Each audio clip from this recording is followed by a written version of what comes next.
Hello សួស្តីអ្នកនរគ្នាថ្ងៃនេះមកជួបជាមួយរឿងថ្មីដែលមានចំណងជើងថា One Piece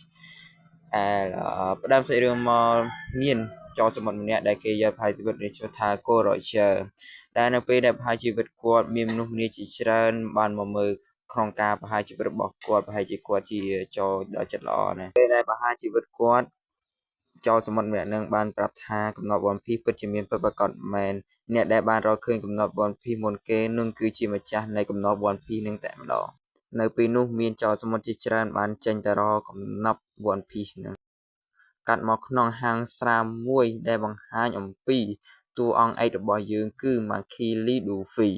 នៅក្នុងហាងស្រានោះក៏បង្ហាញអំពីតួអង្គម្នាក់ដែលមានឈ្មោះ Snake ដែលជាចោរសមុទ្រម្នាក់ដែលខ្លាំងដែល Luffy ស្រឡាញ់ហើយនឹងចូលចិត្ត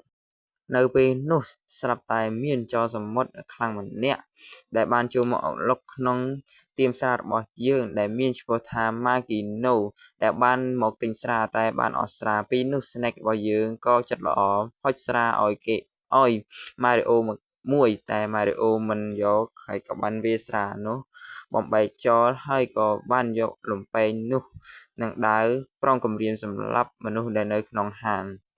នៅពេលនោះ Luffy បានខឹងនឹង Snake ខ្លាំងមែនទែនដែលមិនបានតដៃជាមួយនឹង Magio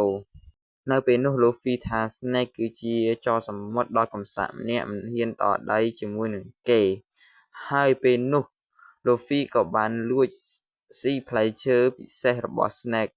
ហើយនៅពេលនោះ Snake ពិតជាព្រួយបារម្ភពី Luffy ខ្លាំងមែនទែន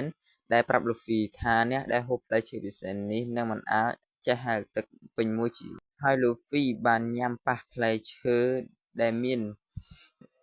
ថាមពលជាកៅស៊ូពេលនោះ Luffy បានទៅ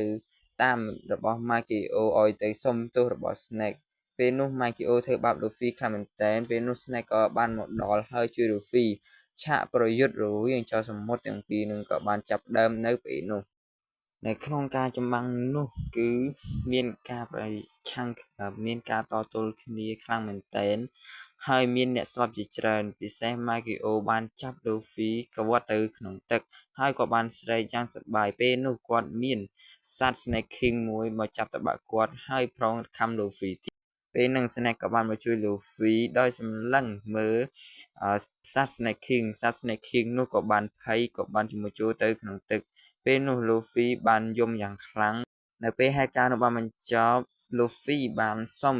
Snake ចូលលើក្រុមចោរសមុទ្រដែរដោយសារតែ Luffy នៅក្មេងពេកមិនអាចចូលរួមក្នុងចោរសមុទ្របានទេនៅពេលនោះ Snake ក៏បានឲ្យមួកគាត់ថានៅពេលណាដែលគាត់ធំហើយគាត់អាចទៅជួបនឹង Snake បានដើម្បីក្លាយជាចូលក្រុមចោរសមុទ្រពេលនោះ Snake ក៏បានចេញដំណើរទៅ Luffy ក៏បានដើររកក្រុមដើម្បីបង្កើតជាក្រុមសមុទ្រមួយយ៉ាងធំដើម្បីក្លាយជាចោរសមុទ្រពេលនោះ Luffy បានចេញដំណើរផ្សងព្រេងហើយបានជួបសត្វ Snake King ហើយគាត់ក៏បានវាយសត្វ Snake King នោះឲ្យសន្លប់បាត់ទៅ